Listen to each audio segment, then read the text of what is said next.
vreo 16-17 am cusut până acum. Dar ce porți în poză aici? Metropolitană. Metropolitana, da. Deși nu eram începătoare și țin minte că te-a mirat alegerea mea, mi-am cumpărat un kit de metropolitană pe care tu îl gândisei ca pe o cămașă Da, urbană, pentru începătoare. mai simplă, așa, Da. mai de începătoare.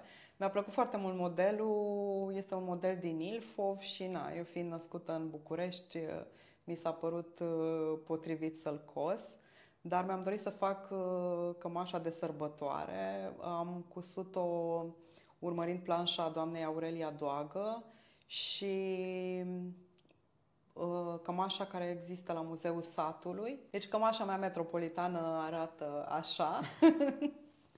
Am avut și cu ea parte de un moment foarte, foarte emoționant.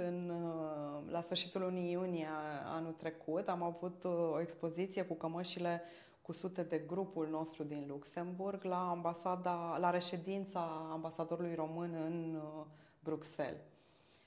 Un eveniment la care au fost invitați europarlamentari și ambasadori străini.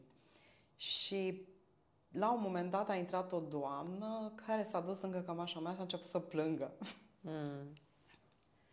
Și m-am apropiat de dânsa, am întrebat-o ce s-a întâmplat, mi-a zis să o las câteva momente să se liniștească. Era româncă, era prietenă cu o invitată și a venit însoțind-o pe ea.